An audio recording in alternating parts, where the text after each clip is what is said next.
So the second I pick up a hammer to put anything on the wall or do anything, I get an intrusive thought. It's like, what if I just took this and just bludgeoned somebody? It could be anybody, family, friends, doesn't matter. It's a very intrusive thought. So let's talk about that today. Welcome to the Positivity Experience, episode 40, Intrusive Thoughts. Check it out.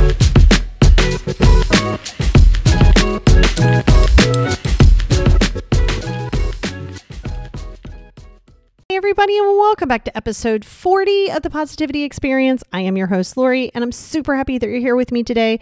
A huge merci to my lovely friends over in France, as well as Australia and the UK. Really coming through hard this week. Really appreciate you guys, not just here on the podcast, but on some of my other socials.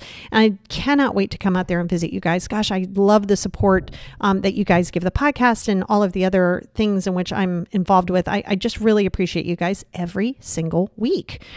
So with that being said, I know you're like, oh my God, why every time does she pick up a hammer does this cross her mind? So those are intrusive thoughts. And just so you know, it's okay to have them. It is okay to have them. This does not mean you're a psychopath. This does not mean something is wrong with you.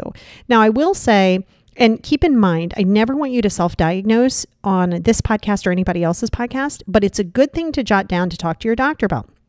When you have OCD is highly linked to intrusive thoughts, because intrusive thoughts, you'll start thinking about it and you'll be like, wow. And then typically you're going to have some levels of anxiety at times, and the anxiety will feed the intrusive thoughts. And then you're going to start overthinking it, creating that obsessive thinking loop, which becomes obsessive, which is OCD. So if in fact you are finding yourself having them and you're ruminating on them and you're overthinking them and you're obsessing on them, you definitely want to talk to your doctor about it. It is definitely attributed to OCD. Again, don't want you to self-diagnose, but it's always good to say, hey, you know what? I'm not crazy. There's nothing wrong with me. And you know what? There isn't anything wrong with you. So I wanted to talk to you about well, why do we have them? So they are just thoughts.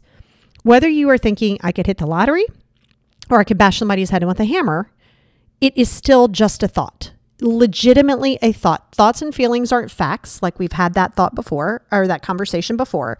And thoughts are just things that come into your head. If you think about it, everything in your mind is a thought, even if it's a memory. If you're like, oh, I remember this, it's still just a thought.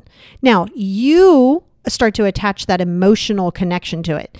And this is where you have to be careful of reacting, not responding, and various things like that. So, and we will talk about that as well, like reaction versus response. Hopefully I'll be able to do that in the next podcast, because it's very important. But yes, so when you are talking about intrusive thoughts, I wanted to talk to you a little bit about it, because I get a lot of people who say, oh my God, I don't want to talk to people about this. Something's wrong with me. So now this is going to get a little graphic. So just listener discretion is advised. I mean, it's not going to get super bad, but I just want you to be aware of it. So intrusive thoughts don't just have to be violent in nature. For whatever reason, mine's violent in nature, but they can be sexual in nature as well. Okay. And it could be something as intrusive as intercourse with infants, or, oh my gosh, do I want to have sex with my brother? Things like that. Okay. And just so you know, just because you have those thoughts, anything sexual in nature, just because you have those thoughts does not mean you're going to act on it. It doesn't mean that you have this deep, dark passion to do these things. And that's the important part, because very often, especially when you have OCD or when you have anxiety, it starts to, so the thought comes in your mind. Thoughts are never, ever attached to emotion. They're just thoughts, right? Squirrel crossing the street, want to bludgeon somebody with a hammer. Same exact, it's just a thought, right? So you attach that to that. So when you're struggling, what's going to happen is you are going to jump on that, oh my God, what's wrong with me? Holy crap. Am I crazy? So, okay. No, legitimately, it is just a thought. So that's just one version of an intrusive thought. They can be violent towards other people. They can be sexual in nature. They could be, so that's also your fears too, right? Fear of violence towards you from some random source. Like, oh, if I go outside, you know, I honestly, and this is just me talking, this isn't a technical term, but I really believe a lot of your phobias, you know, fear of driving, fear of different things, those are attached to intrusive thoughts because, you know, you're saying, okay, well, if I go do this, this could happen to me. So they're still intrusive thoughts. So it's also if things are like if you're afraid that things are going to affect you or hurt you or harm you. So those are all intrusive, right? And so you're like, well, my God, why do we have them? Because they're just thoughts. You know, again, there's no deep, dark, hidden agenda, right? You're not some psychopath killer. And that's important for you to understand. Because there's a few mistakes that I think people make when it comes to intrusive thoughts, and that's trying to understand the meaning. You're like, oh my God, okay, wait a minute. Why am I having this thought? Like, is this something that I'm going to act upon?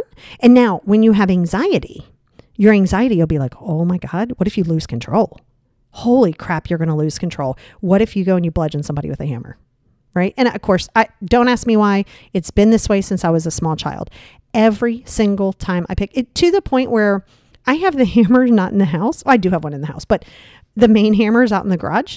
And every time I need to hang something or do something with a hammer, the family teases me because I'm very open with my intrusive thoughts. And they're like, oh, well, everybody duck and take cover because she might be a maniac, you know, just silly things. Because we actually, it's just how we handle mental health in our house. Is we sort of make light of it, not because it's not a serious issue, but because if you make everything so deep and serious, you don't, you know what I'm saying? Like, then you're going to be like, something's wrong with me and all those things. So they tease me in the house and it's fine. But yeah, ever since I was little, every single time I picked up a hammer, I just immediately thought about beating somebody's head in with the hammer. Another one of my intrusive thoughts when I was living in the city and the train was there is somebody would be standing on the train tracks. And yes, I know people push people in front of the trains. This is, do not misconstrue what I'm saying is like, well, people do it. It's not, it's a totally different jam. But I'd sit there and be like, huh, what if I just like push them in? And then there was times I'd be like, what if I just jumped in front of the train? Like, I mean, I might just jump in front of the train. I mean, why? Like, let me try that. You know, like all of those things would come into play, as well as if I'm driving, sometimes I'm like, what if I go into oncoming traffic? Like I'm driving and I'm like, oh, I could just go over there. Intrusive thoughts. Where they become problematic is when you start trying to look for the meaning and you start fearing them. It is just a thought. Okay. Yes, they are scary. An intrusive thought, at no point have I said, oh my God, what if I hit the lottery and was freaked out? Like that's not an intrusive thought, right? So typically intrusive thoughts are going to be attached to something that has a negative connotation.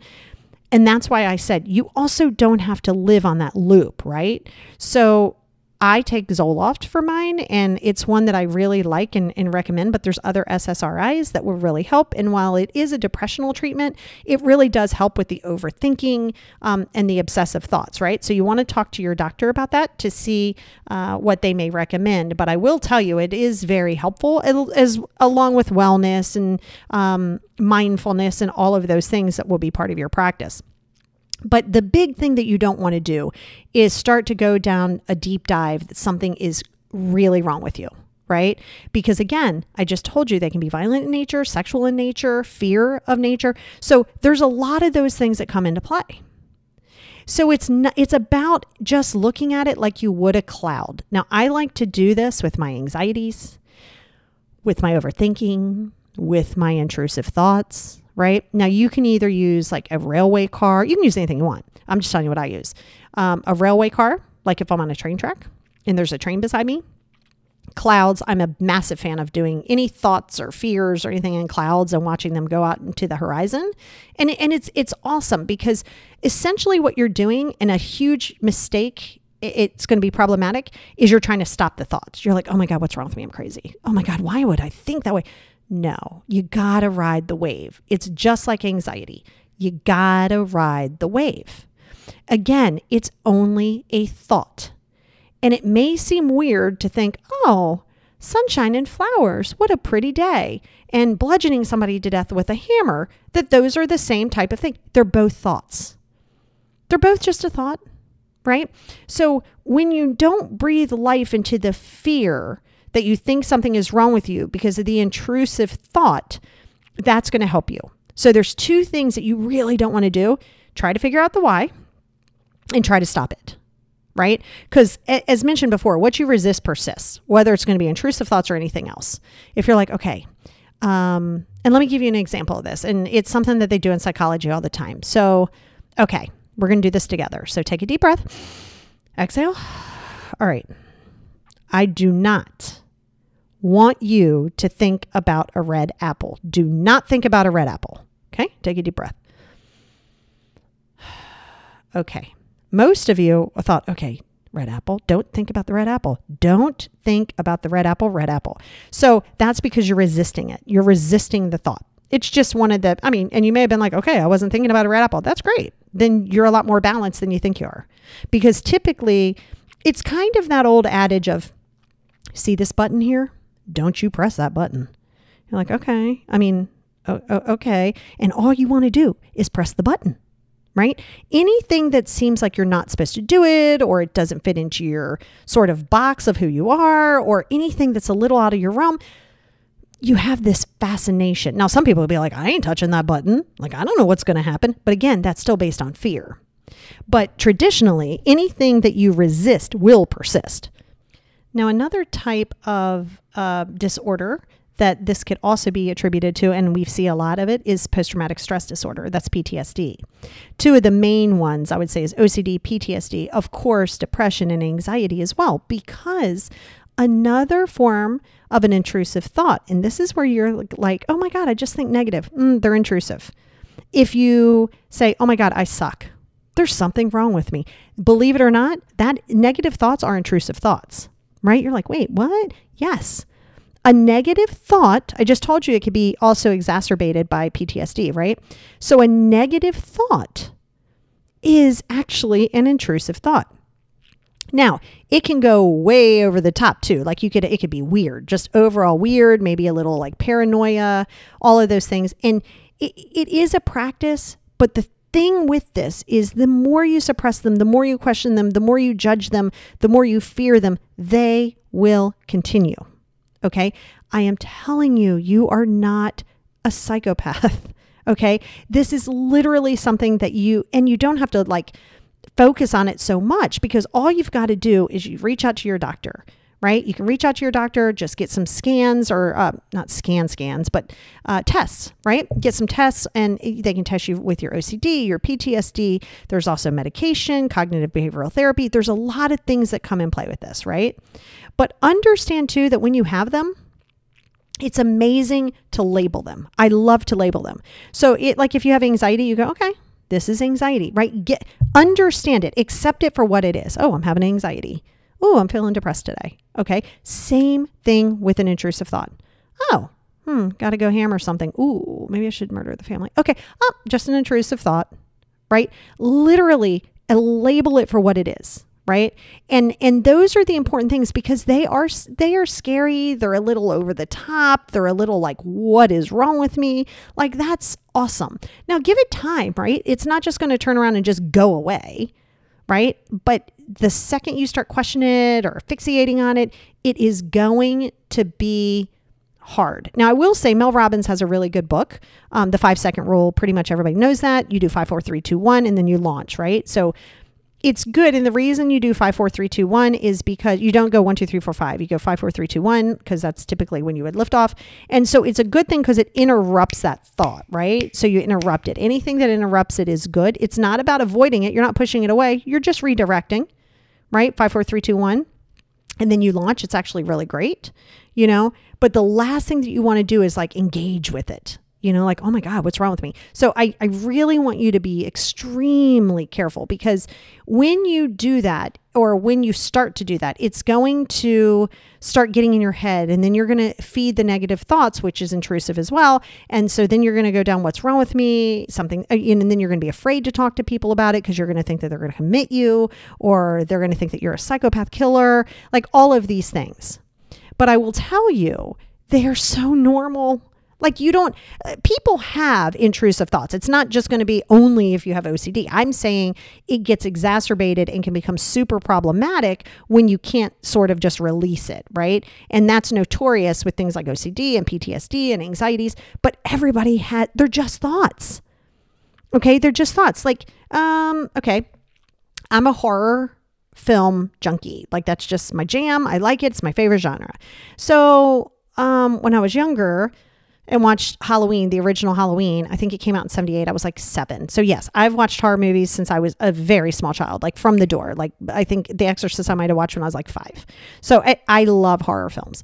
And so there would be ample times if I was watching Jason or Michael Myers or anything like that, I'd think, I would do that totally different. This is how I think I would get away with it, right? And anybody listening right now who listens to true crime and says, oh my God, I listen because I just don't know how people do that. I hear you. Valid. But you cannot tell me that you don't have those. Wow, that's dumb. Like, the hell, that's a dumb criminal. If I were to do that, I would do it this way. Okay. But you're okay with that because you're able to release that because you're like, oh, I'm analyzing it and I'm saying, oh, this is how, okay, believe it or not, it's still an intrusive thought. It's just, it isn't affecting you the same way because you think you're controlling it, right? Because you're controlling it in the nature of, this is what I would do. So you're analyzing it so it doesn't seem as scary or creepy. But if you're like, I'm cooking dinner, I'm going to peel some potatoes, and you think I could just peel your face off with this, or I could just stab, you're like, why? And then you start blaming things. Oh, I shouldn't watch so much true crime. Oh, I shouldn't do this. Oh, okay. Stop. You got to breathe. You gotta breathe, and I think that one of the biggest ones is when people start to have the sexual ones. Now, the violent one, yes, and the negative thoughts, of course. But I think people get a little creeped out, which, I mean, totally understandable, right? If you're thinking, oh my gosh, what if I did this with my mom or my dad? Like, of course you're going to sort of be a little taken back by it. But the thing is, you gotta label it at the door. Okay, you have this weird thought about you and your dad or you and your mom or your brother or sister, whatever. And you go, okay, I'm not going to feed this. This is seriously just an intrusive thought. Nothing is wrong with me. It is just a thought. Thoughts are not facts, right? And remember, and I think you remember this from the previous podcast, your thoughts and feelings aren't facts. And how you can tell the difference between thoughts and feelings versus facts is facts carry 0 emotion. If it's 5:30, it is 5:30. It doesn't care if you're happy, sad, what color you are, what gender you are, it doesn't matter. It is just a statement. It's a fact. It is 5:30. Well, where you are, right? So it's not a fact for everybody because in that time zone, it's a fact. But in that moment, it's a fact with no emotional attachment to it. So it becomes where you have to understand thoughts are just thoughts and feelings are perspectives. So when you get clear on that, if a thought comes and it is a violent or a sexual or another intrusive thought, negative, when that comes in, it's almost like you're judging it, right? You're like, oh my God, I have no control. You don't have control over your thoughts. Your very first thought, any thought, negative, positive, intrusive, doesn't matter, is just a thought. Your first thought just creeps in. They just come in randomly. It's the thoughts thereafter that you're feeding.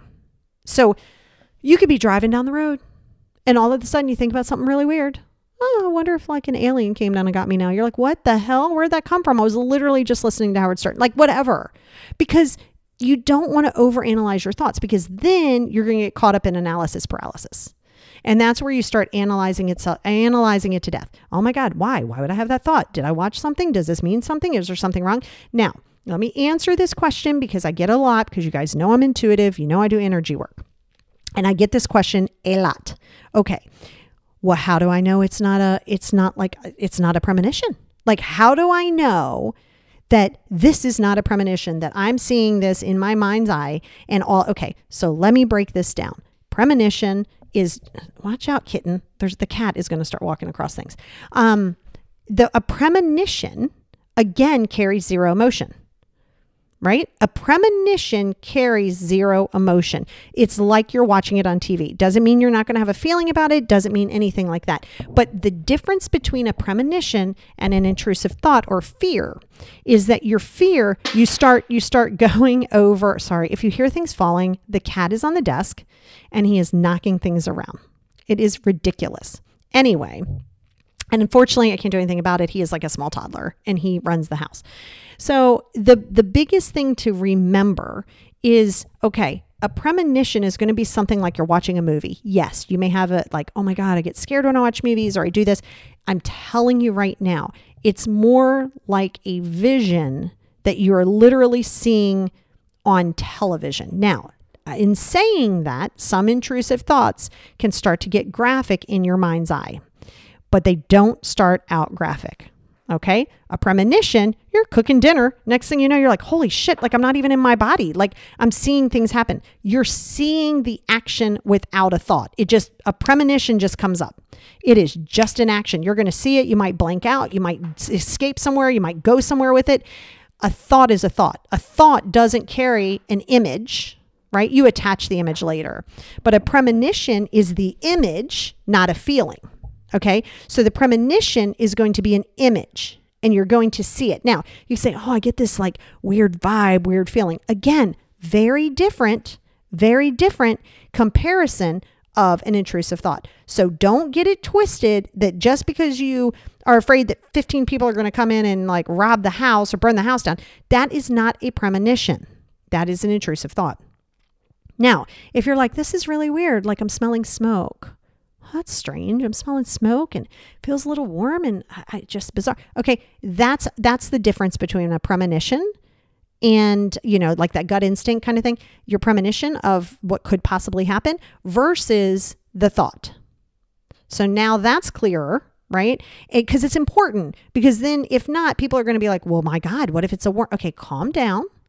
Okay. Because when that happens, when you do, and I do a lot of energy work for those of you who do not know me, I'm a strong intuitive, I'm a shaman. So I do a lot of energy work. So yes, I know the difference between premonition and intrusive thought. Okay. And so don't go and that's going to be you overanalyzing it. That's analysis paralysis. What does this mean? Is this mean something? Am I in danger? Should I call somebody? I don't know how to stop this. Why? Okay. None of those things you want to do. And yes, it's going to be a practice. You did not get here overnight. You will not unget here overnight. But do know, I do not care how deep and how dark those intrusive thoughts are. They are thoughts, period. Oh, I wish the ice cream man would come through. That's a thought. It's no different than anything else. Remember, you assign the emotion. You assign that. So if you get caught up in that and you start panicking about what they mean and all that stuff, and you find that it's being repetitive and it's really sidelining you, please talk to your doctor. Please talk to your doctor, and do not be ashamed or afraid to be like, oh my God, I got to talk to you about this. These are sexual in nature and it's about my own family. Okay. People are, again, there is absolutely nothing that any listener right now on any continent in this globe could say to me that I'd be like, what? Oh my God, really? And because I do behavioral studies with criminals as well. So I can see typically, right? You can typically see the difference between a true psychopath versus an intrusive thought. The moment you're questioning if you're a psychopath, you are not. Okay. So just kind of keep that in mind. Now, there are those times, to kind of go a little true crimey, there are those times where people who are in psychopathy do sort of go, oh my God, okay, something is wrong now. But they don't typically do that from the door. They do that when they're like 9 kills in. They're like, oh my God, something's wrong, right? So it's that delayed reaction. So just because you're thinking about something doesn't make it fact. And that is going to be not just for intrusive thought, for any thought. Thoughts and feelings are not facts. They will never be facts. Remember, facts carry zero emotion. Premonitions or visions, right? And yes, they can be some feelings, some thoughts, totally different than the intrusive thoughts. So once you start to sort of understand that, right? Because in the past, you might look and think something's wrong with you. You can have the creepiest, awfulest thoughts, it doesn't make you a monster. It makes you a normal human being, right? Let's normalize this now. Let's normalize intrusive thinking because it is normal, right? Don't say, oh my God, but it's not. It's normal. It's just a thought. Stop breathing life into it. And that's where it can become problematic too, especially if you have like teenagers or younger people where they are afraid, right? Like they are afraid. They see themselves acting upon some intrusive thought and, oh my God, what could happen? There's something wrong with me. And that's why you can't keep it quiet, right? You can't get help unless you speak about it. And then you're like, oh my God, if I speak about it, that's embarrassing. Okay. No, it's not. You are telling yourself it's embarrassing because there's something wrong with you. I am telling you it is not abnormal. I am telling you there isn't going to be anything.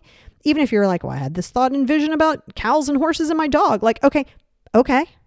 Again, it's not like you are the only person on the planet having an intrusive thought and probably not the only person on the planet who have had the intrusive thought that you're having. And I know sometimes it's hard to see that because you're in it. So all you can see is you. Right? And that is kind of where we're going to talk about next week with reaction and, response and reaction. And, those are all the important things, right? Is when you are talking about reacting and responding, which I actually think we pretty much covered last week anyway, but I just wanted to kind of touch base on it again next week where, again, these are all going to be keys and tools. Every podcast that I'm doing that has something in there, it's a tool that you're going to have to revisit. So if we're talking about actions and reactions and responses right now, and then we're talking about it on episode 150 and you think, well, didn't we already have this conversation? Because you got to implement it, right? You don't just read a self-help book one time and be done with it. You read a self-help book, go it from cover to cover, then you go back through because that's when you're going to start absorbing it. And then guess what? You do it again. The 7 Habits of Highly Effective People, I keep on Audible. I go for a run, I listen to Audible.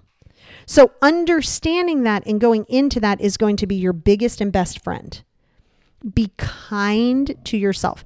Do not start overthinking that something's wrong with you when you're having an intrusive thought. A thought is just a thought, right? If you're feeding the beast of that thought, that's where it becomes problematic. So allowing yourself to get in that space of the acceptance, not doing the reaction to your own self. Like, how we've talked about don't react, respond. If you're reacting to yourself and to your thoughts that way, you're operating out of emotion. Remember, you don't operate out of reactive mode. You operate out of response mode. Response. Okay. So you are doing that, right? Because if you're doing reactive, that is so toxic for your own mental health. Listen, we're all going to do it. Somebody cuts you off. You have the immediate reaction to flip them off. You just think, oh my God, I just want to chase them down. Like, okay. Remember, you don't fight your reactions. You don't fight your intrusive thoughts. You don't fight your anxiety. This is going to be a huge key that you can carry with you through your life, through every situation. So when you're not fighting your intrusive thoughts, you can put that into not fighting your anxiety. Put that into not fighting fill in the blank, right? So you can take these tools, implement them for what I'm recommending you do, and then you can take that same tool and do it somewhere else. So that's your homework, man. You know what I mean? Like you're not crazy. There's nothing wrong with you. You're not some deep, dark person that you need to go commit yourself tomorrow, right? It can take on a life of its own when you're feeding it. So if you do find yourself struggling in such a space where you're like, oh my God, I just can't let this go. Why am I obsessing on it? It's a great time to talk to your doctor, right? Because again, everybody has them, but it is highly linked to OCD, PTSD, anxieties, and other different mental disorders. Okay. And so understanding that is going to be the biggest key. And remember, a few things not to do. Do not fight them. Do not judge them. And do not try to stop them. Because you know what? At the end of the day, it's just a thought. There's nothing wrong with you. It's just a thought. Check it out.